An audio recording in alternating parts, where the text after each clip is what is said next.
दोस्तों नमस्कार, हाजिर है एक बार फिर से आज की बड़ी और ताजा खबरों के साथ। बस आपसे निवेदन है, कृपया वीडियो को लाइक कर दें, चैनल को सब्सक्राइब कर लें और घंटी बटन जरूर दबा दें। वहीं पहली बड़ी खबर, यूपी में एमएलसी चुनाव के लिए थमा चुनाव प्रचार। भाजपा और समाजवादी पार्टी में कांटे की टक्कर। आपको बता दें कि उत्तर प्रदेश विधान परिषद की लड़ाई अब अपने अंतिम चरण में पहुंच गई है। आज 36 विधान परिषद की सीटों पर चुनाव प्रचार खत्म हो गया है, जबकि 9 मार्च को विधान परिषद की 36 सीटों के लिए मतदान होगा। मतदान की प्रक्रिया सुबह 8 बजे से शुरू होकर शाम 4 बजे तक चलेगी। वहीं 12 अप्रैल को मतगणना होगी। बता दें कि मतगणना का समय सुबह 8 बजे से रखा गया है। वहीं यूपी विधान परिषद की 9 सीटों पर भाजपा का निर्विरोध चुना जाना तय माना जा रहा है। उत्तर प्रदेश विधान परिषद की जिन 36 सीटों पर मतदान हो रहा है, उनमें कई सीटें ऐसी हैं जहां नामांकन के समय तमाम तरीके के घटनाक्रम देखने को मिले हैं। कहीं प्रत्याशी का पर्चा फाड़ दिया गया, तो कहीं ऐन मौके पर प्रत्याशी ने अपना नामांकन वापस ले लिया। आखिरकार जिन सीटों पर एक प्रत्याशी मैदान में है, वहां भाजपा के प्रत्याशी की जीत तय मानी जा रही है और ऐसी 9 सीटें हैं। बहरहाल 9 मार्च को विधान परिषद की 36 सीटों के लिए मतदान होगा और यूपी में 12 अप्रैल को मतगणना होगी। और बड़ी खबर, लोकसभा और राज्यसभा तय समय से एक दिन पहले ही अनिश्चित काल के लिए की गई स्थगित। आपको बता दें कि लोकसभा और राज्यसभा की कार्यवाही गुरुवार को अनिश्चित काल के लिए स्थगित कर दी गई। संसद के बजट सत्र की यह कार्यवाही 31 जनवरी को शुरू हुई थी। संसद का बजट सत्र 2 चरणों में आयोजित किया गया। पहला चरण 31 जनवरी से 11 फरवरी तक चला और दूसरा चरण 14 मार्च से शुरू हुआ। निर्धारित कार्यक्रम के अनुसार 8 अप्रैल तक की समयावधि रखी गई थी, लेकिन सत्र का समापन एक दिन पहले ही कर दिया गया। लोकसभा की कार्यवाही गुरुवार को जैसे ही शुरू हुई, अध्यक्ष ओम बिरला ने अब तक हुए कामकाज की संक्षेप में जानकारी दी। इसके बाद सदन की कार्यवाही अनिश्चित काल के लिए स्थगित कर दी। और बड़ी खबर, आंध्र प्रदेश में मची बड़ी उथल पुथल। राज्य के सभी 24 मंत्रियों ने एक साथ दिया इस्तीफा। आपको बता दें कि आंध्र प्रदेश की सियासत में इस वक्त बड़े बदलाव के संकेत मिल रहे हैं। ऐसे में आधिकारिक सूत्रों का कहना है कि आंध्र प्रदेश के सभी 24 मंत्रियों ने कैबिनेट की बैठक में मुख्यमंत्री जगन मोहन रेड्डी को अपना इस्तीफा सौंप दिया है। आपको बता दें कि उम्मीद जताई जा रही है कि इस्तीफों के बाद नए सिरे से जगन मोहन रेड्डी कैबिनेट का गठन होगा। इस बार मंत्रियों का चयन 2024 के विधानसभा चुनाव को देखते हुए किया जाएगा। गौरतलब है कि सरकार बनने के बाद यह जगनमोहन सरकार का अब तक का सबसे बड़ा फेरबदल है। मीडिया रिपोर्ट के मुताबिक इन नामों की सूची आज ही राज्यपाल को भेजी जाएगी। आपको बता दें कि वर्तमान मंत्रिमंडल में मौजूद सभी मंत्रियों ने 8 जून 2019 को शपथ ली थी और आज सभी 24 मंत्रियों ने एक साथ इस्तीफा दे दिया है। बड़ी खबर, मनीष सिसोदिया ने बीजेपी पर बोला जोरदार हमला। कहा हिमाचल प्रदेश में जयराम ठाकुर को हटाकर अनुराग ठाकुर को मुख्यमंत्री बना सकती है भाजपा। आपको बता दें कि दिल्ली के उप मुख्यमंत्री मनीष सिसोदिया ने दावा किया है कि भाजपा हिमाचल प्रदेश में अनुराग ठाकुर को मुख्यमंत्री बना सकती है। मनीष सिसोदिया ने कहा कि राज्य में उसकी लोकप्रियता में कमी आई है, जिससे निपटने के लिए भाजपा ऐसा कदम उठा सकती है। उन्होंने कहा कि भाजपा अपनी लोकप्रियता में आई कमी के मद्देनजर अनुराग ठाकुर को हिमाचल प्रदेश के मुख्यमंत्री के चेहरे के रूप में पेश कर सकती है। मनीष सिसोदिया ने कहा कि विश्वसनीय सूत्रों से उन्हें यह जानकारी मिली है। उन्होंने कहा कि बुधवार को राज्य के मंडी जिले में आम आदमी पार्टी की रैली से भाजपा में घबराहट का माहौल पैदा हो गया है। मनीष सिसोदिया ने कहा कि केजरीवाल के गवर्नेंस मॉडल से भाजपा में खौफ है। 4.5 साल में जयराम सरकार हर मोर्चे पर नाकाम साबित हुई है। भाजपा को हिमाचल की जनता से 4.5 साल की बर्बादी करने के लिए तुरंत माफी मांगनी चाहिए। अब भाजपा चाहे मुख्यमंत्री बदले या फिर मंत्री बदले, उससे कुछ नहीं होने वाला है। दिल्ली के मुख्यमंत्री केजरीवाल और पंजाब के मुख्यमंत्री भगवंत मान बुधवार को मंडी जिले में पहुंचे थे और आम आदमी पार्टी की तिरंगा यात्रा में हिस्सा लिया था। इस दौरान अरविंद केजरीवाल ने हिमाचल की जनता से 5 साल मांगे थे। आपको बता दें कि मनीष सिसोदिया ने दावा कर दिया है कि हिमाचल प्रदेश में जयराम ठाकुर को हटाकर बीजेपी अनुराग ठाकुर को मुख्यमंत्री बना सकती है। और बड़ी खबर, तय समय से पहले खत्म हुआ बजट सत्र। कांग्रेस ने बीजेपी पर बोला जोरदार हमला। कहा महंगाई पर चर्चा से भाग खड़ी हुई सरकार। आपको बता दें कि कांग्रेस ने गुरुवार को संसद के दोनों सदनों की बैठक अनिश्चित काल के लिए स्थगित होने के बाद आरोप लगाया है कि सरकार महंगाई के विषय पर चर्चा कराने से भाग खड़ी हुई, जिस कारण लोकसभा एवं राज्यसभा की बैठकें अचानक से स्थगित करवा दी गईं। मुख्य विपक्षी दल ने यह भी दावा किया है कि सरकार किसान संगठनों के साथ समझौते के मुद्दे पर चर्चा करना नहीं चाहती थी। राज्यसभा में नेता प्रतिपक्ष मल्लिकार्जुन खड़गे ने संवाददाताओं से कहा कि महंगाई सबसे बड़ा मुद्दा है। पिछले कुछ दिनों के दौरान पेट्रोल और डीजल पर 10 रुपए प्रति लीटर से अधिक की वृद्धि हो गई गई है। रसोई गैस सिलेंडर पर 50 रुपए बढ़ाए गए हैं। सीएनजी के दाम में भी रोजाना बढ़ोतरी हो रही है। उर्वरक के दाम में वृद्धि की गई है, जिससे किसानों को दिक्कत हो रही है। उन्होंने कहा कि हम इस पर चर्चा चाहते थे, लेकिन सरकार चर्चा करने के लिए तैयार नहीं हुई। खड़गे ने आरोप लगाया है कि संसद की बैठक को निर्धारित समय से पहले ही स्थगित करा दिया गया। उन्होंने कहा कि एजेंडे में यह था कि दोनों सदन शुक्रवार तक चलेंगे। हम तो तैयार थे। ऐसा लगता है कि गरीबों, किसानों और युवाओं की समस्याओं को यह सरकार सुलझाना नहीं चाहती है। अगली बड़ी खबर, मुख्यमंत्री ममता बनर्जी ने बीजेपी पर बोला जोरदार हमला। कहा देश की आर्थिक स्थिति होती जा रही बदतर। आपको बता दें कि पश्चिम बंगाल की मुख्यमंत्री ममता बनर्जी आज एक बार फिर मोदी सरकार पर जमकर बरसी। उन्होंने कहा कि देश की आर्थिक स्थिति बद से बदतर होती जा रही है। मुझे संदेह है कि आने वाले दिनों में राज्य वेतन दे पाने में भी सक्षम होंगे या नहीं। साथ ही मुख्यमंत्री ने कहा कि केंद्र को निश्चित रूप से राज्यों के लंबित जीएसटी बकाये का भुगतान करना चाहिए। ममता बनर्जी ने कहा कि ईंधन की कीमतों में वृद्धि लोगों के जीवन को प्रभावित कर रही है। मैं केंद्र से ईंधन की कीमतों को नियंत्रित करने और अस्थायी रूप से टोल टैक्स को बंद करने का अनुरोध करती हूं। मैं केंद्र सरकार से जीएसटी की समय सीमा को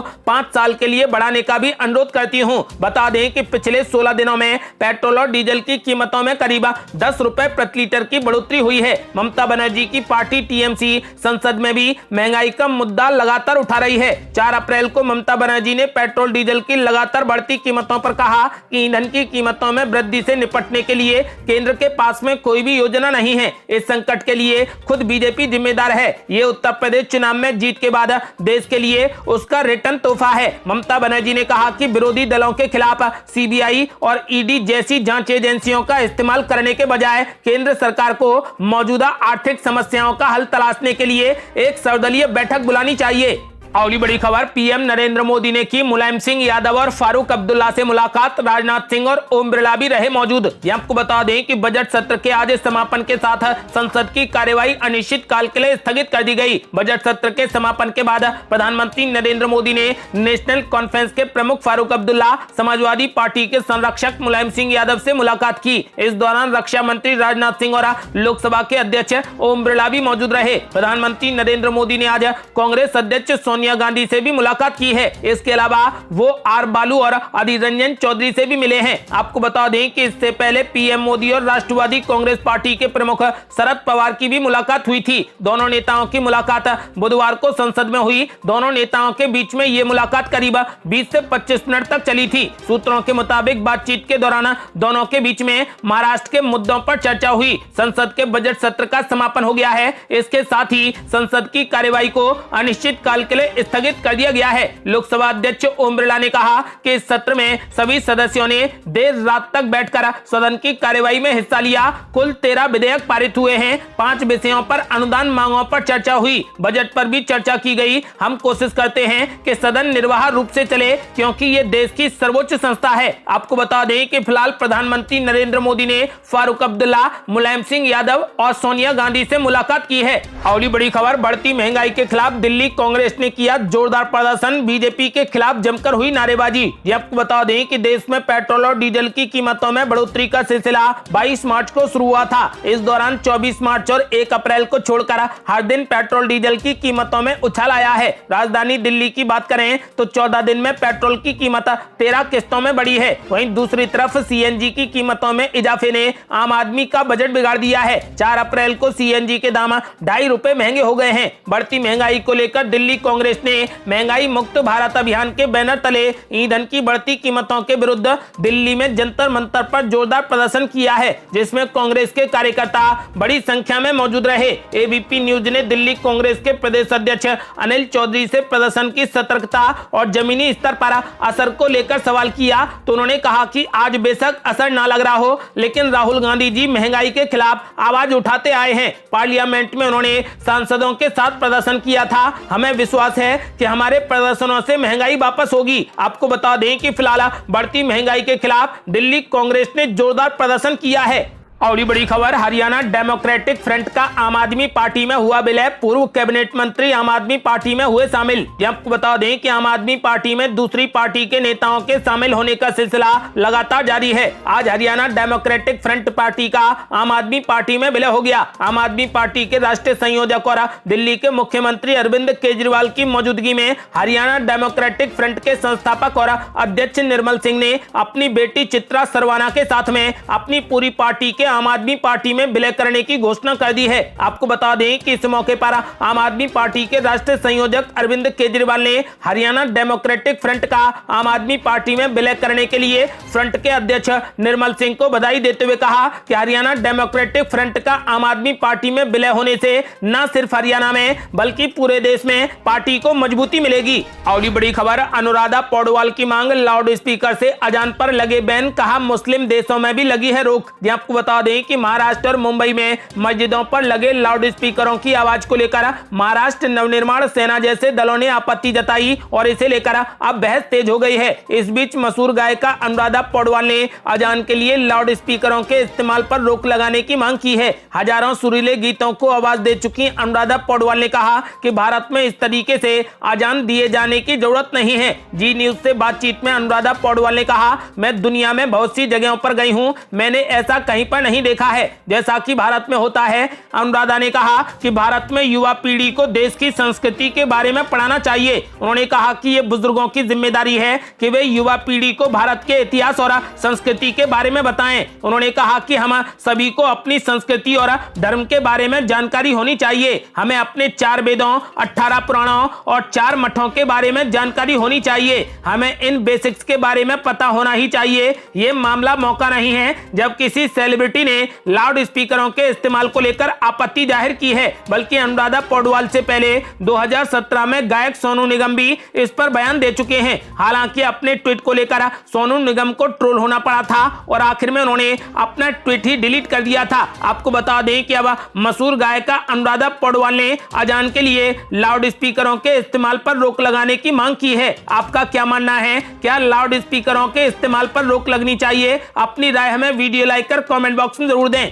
और ये बड़ी खबर, सुन्नी उलेमा परिषद का बड़ा ऐलान, कहा 24 घंटे के अखंड पाठ पर कुछ नहीं कहते और हमारी 2 से 3 मिनट की अजान से होती है दिक्कत। आपको बता दें कि कर्नाटक में मस्जिदों में लाउड स्पीकर और दिल्ली के मेयरों द्वारा नवरात्रि के दौरान मांस की दुकान के मालिकों को अपने शटर बंद करने की चेतावनी देने के बीच सुन्नी उलेमा परिषद ने कुछ हिंदू ताकतों पर राष्ट्र को घृणा की ओर धकेलने का आरोप लगाया है और कहा कि यह जायज नहीं है। कर्नाटक पुलिस ने अपने नोटिस में मस्जिदों से निर्धारित डेसिबल स्तर के साथ ही लाउड स्पीकर का इस्तेमाल करने को कहा है। कर्नाटक में 300 से ज्यादा मस्जिदों को नोटिस जारी किया गया है। इसके अलावा दिल्ली के मेयर ने नवरात्रि के दौरान मीट की दुकानों को बंद करने की भी बात कही है। इन तमाम घटनाक्रमों के बीच सुन्नी उलेमा परिषद के महासचिव हाजी मोहम्मद सालिस ने कहा कि अजान 2 से 3 मिनट में पूरी हो जाती है और उन्हें इससे भी समस्या है। उन्होंने कहा कि वे अपने 24 घंटे के अखंड पाठ में होने वाले ध्वनि प्रदूषण को नहीं देखते हैं। आपको बता दें कि उन्होंने कहा कि माहौल ऐसा हो गया है